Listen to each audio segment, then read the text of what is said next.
For 12 years, I believed I had the perfect marriage. My wife, Claire, was thoughtful, kind, and always seemed loyal beyond doubt. We met in college, built our lives together from nothing, and eventually moved into a modest home in the suburbs. I worked long hours as an engineer, while Claire handled most of our day-to-day life, paying bills, handling mail, and managing our family car. I trusted her completely. There was never a reason not to. One morning, I came home early from work because a project got delayed. As I walked up the driveway, I noticed a white envelope tucked under the windshield wiper of Claire's car. It looked official, the kind of mail from a dealership or manufacturer. I placed it on the kitchen counter, assuming it was something routine. Claire was at her office, so I decided to open it, thinking it might be about a safety issue. The letter was from the car company, notifying the owner of a recall due to a faulty airbag. But what caught my attention was the name printed in bold, to Claire Reynolds and Matthew Hayes. I froze. My name wasn't Matthew Hayes. Claire had always been Claire Dawson after marriage. For a second, I thought it was a clerical mistake. But when I looked at the car's VIN number listed in the letter, it matched perfectly with our vehicle. Confused and uneasy, I decided to check the car's registration documents in the drawer where Claire kept all the papers. The registration had her name and another man's name, Matthew Hayes, listed as co-owners. My chest tightened as I read it again and again, hoping I was mistaken. How could there be another name tied to her car, one she drove every day to work? That night, I didn't confront her right away. I wanted to understand before I accused. So I searched the name online. It didn't take long. Matthew Hayes lived one town over and, from his social media, seemed very close with Claire. Pictures of work events and training sessions appeared, and in the background of several, I saw Claire smiling, her hand resting on his shoulder. The next morning, I acted like everything was normal. Claire kissed me goodbye, grabbed her keys, and said she had a late meeting. As soon as she left, I followed her car. My heart pounded as I tailed her for nearly 40 minutes until she turned into a neighborhood I'd never seen before. She parked outside a modest apartment complex, and then Matthew came out to greet her.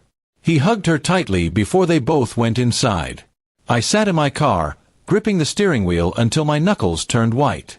Every thought of the last decade played in my mind, the nights she claimed to be working late, the weekend she visited her mother, the moments I felt guilty for doubting her. I stayed parked there for an hour, watching through the window as the lights inside flickered on and off. I didn't need to see more. The truth was already clear. When Claire came home that night, I was waiting at the dining table with the recall letter in front of me. She paused the second she saw it. Her face went pale, and she didn't even try to act confused. "Where did you get that?" she asked softly. I didn't shout. I just asked who Matthew Hayes was. At first, she said he was a business associate. But when I mentioned the co-ownership and the address, her expression fell apart. Tears streamed down her face as she confessed. She had been seeing him for almost 3 years. It started as friendship, then something she couldn't stop. The car, she said, was a shared expense, since she used it for trips related to him. Her words sounded distant, like they belonged to someone else. I listened silently, realizing how blind I'd been. That night, I packed a small bag and left the house. I didn't slam doors or yell. I didn't ask for explanations anymore. I went to stay at my brother's place. Days turned into weeks. Claire sent long messages, begging for forgiveness, saying she had ended things with Matthew. But every time I read them, I remembered the look on her face when she got caught. Not sorrow, but fear of being exposed. Eventually, I filed for divorce. She didn't fight it. We sold the house and split what we had. The car, ironically, was repossessed after she failed to keep up payments. I didn't care about any of that. I just wanted peace. Months later, I received another letter from the same car company addressed to me, as the former co-owner. It reminded me of everything, but instead of pain, I felt relief. That letter had shattered my illusion, but it also freed me from a lie I didn't even know I was living.